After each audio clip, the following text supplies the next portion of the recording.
I want to talk about the partnership, though, and how it gets to the affordability issue. Let's go right there. Robert, or whoever wants to kick it off, please. Yeah, go ahead. That's a good partnership. You go.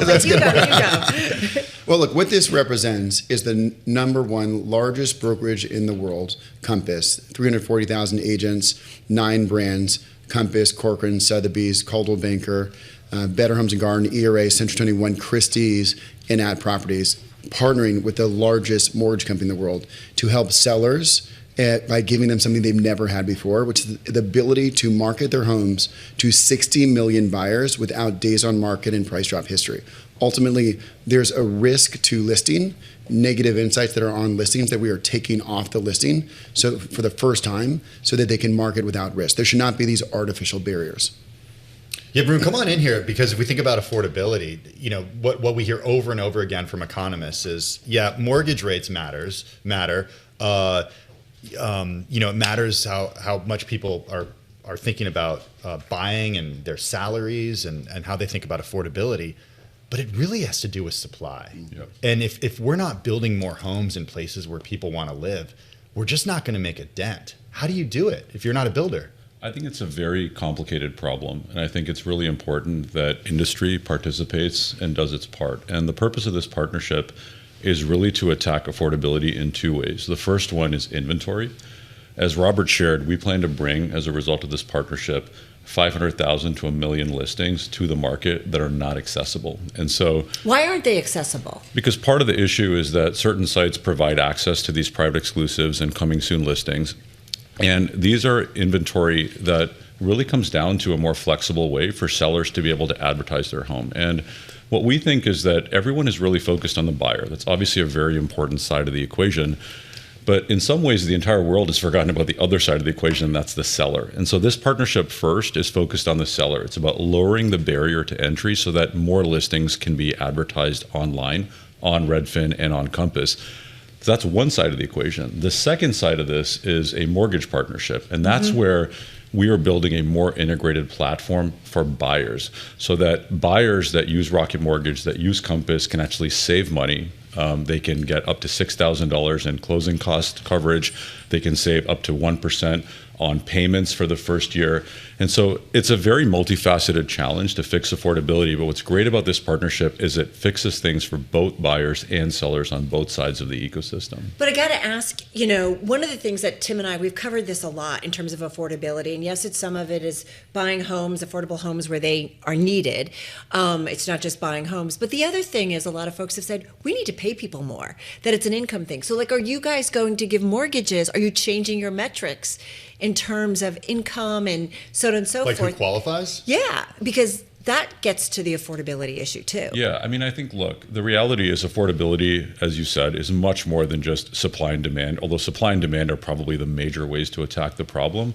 But a part of this is you have to have more ways to qualify people. You have alternative ways to look at things like credit. You have to think about reform. You have to think about wage. You have to think about self-employed. We have diversified the way that we look at our population. You look at things like the creator economy. You look at the self-employed economy. So you have different ways that people make income, have credit. And it's really important, I think, to acknowledge that and to diversify the way you qualify folks. So the idea, big picture, is you increase supply, you get more homes listed out there. It frees up inventory for people to buy that first home, Robert. But yeah, go ahead. So you mentioned developers and builders. Look, unfortunately, that will just take too long. If we attack the builder side, that will take 2 years to have even the most modest impact. The bigger impact, and that's not really where you play. The bigger impact, exactly. Well, we play on both, but the bigger impact is on existing home sales, and that's where there's been less inventory because so many homeowners are locked into low mortgage rates, and they don't want to lose that low mortgage rate to transfer to a 6% mortgage rate. So the way to expand the existing home sale market is to reduce the barriers to entry. And so let me give you some examples. Yeah. Why do sellers say, when's the right time to list? There shouldn't be a right time to list, but they're worried about days on market. Why is there a fear of what price should we go at? Well, there shouldn't be a price drop history. That shouldn't be a conversation. My wife would never want to sell her home. But if you ask her, is there a price you'd sell your home? Yes. There's a price. There's always a price. But don't those histories inform the potential seller? Doesn't that data show and help inform a buyer? Doesn't that provide more information to the market? So look, if I were buying your company, I would love if your investment banker told me how long you've been trying to sell your company, how many times you dropped the price. But that's not what I'm buying. That's a negotiating point for leverage. If buyers deserve to know price drop history and days on market, sellers deserve to know how long has that buyer been searching, how many times they put in offers that fell through and fell out of contract. And so we believe if you, the buyer, what you need is you need more inventory.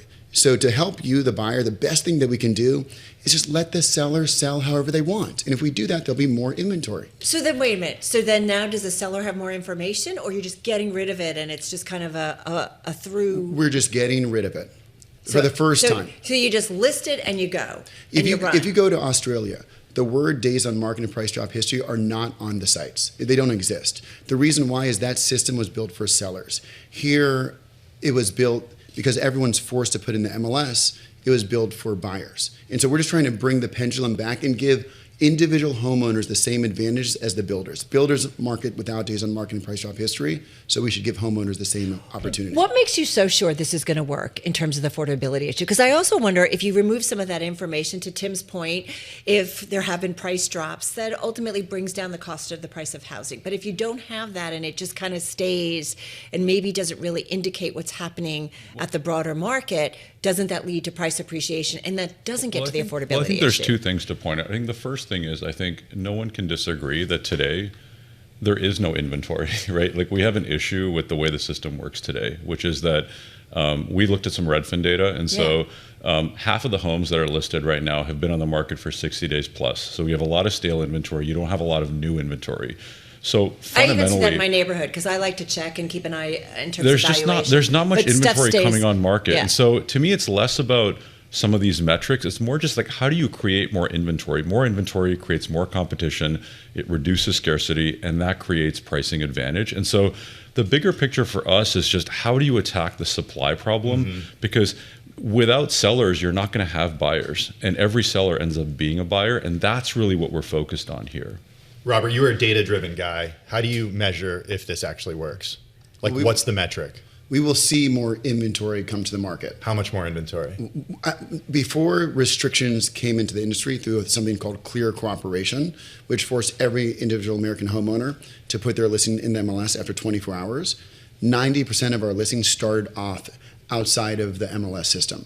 And when that rule came into effect, we saw less inventory.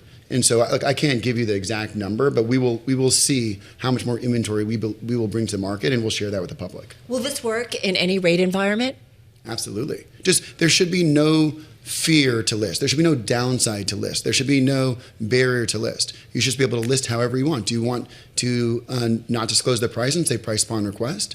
Do you want to have how many photos you want? Do you want to have no photos?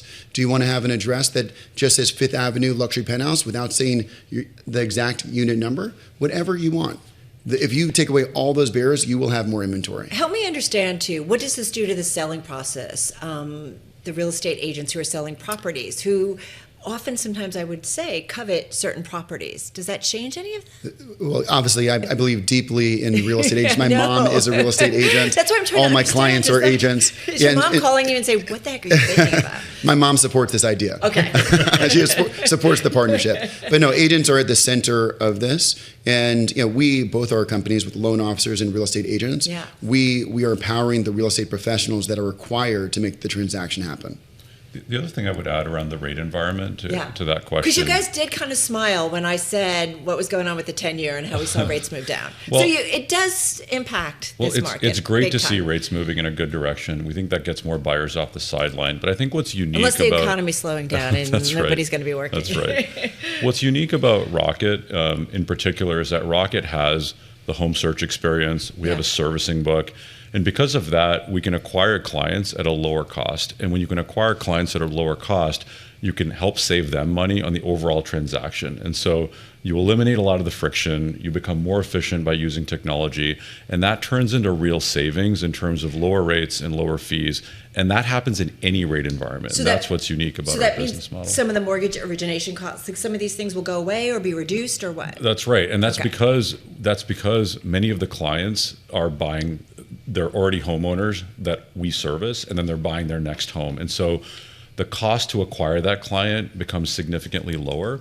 And because we do a good job servicing them, we can then provide them with their next purchase, a cash out refinance, a home equity loan. And we can do all of that more efficiently because that cost of acquisition has come down significantly. Well, we have a couple minutes left, and we want to talk a little bit about the macro environment and the individual companies. As Carol mentioned, both of you guys reported earnings late yesterday. Compass shares down about 1.5%. The company forecasts first quarter revenue that topped analyst estimates. When you look out at the landscape right now, where are you seeing signals of strength and where are you seeing signals of weakness, Robert? So overall, we have more inventory, which has been the key bottleneck over the last 5 years, where just has not been enough inventory. So we have 9% more inventory than we did this time last year, but still less than pre-pandemic levels. Prices are basically flat to up 1%. We have 4% more pending contracts than we did this time last year. So things are okay.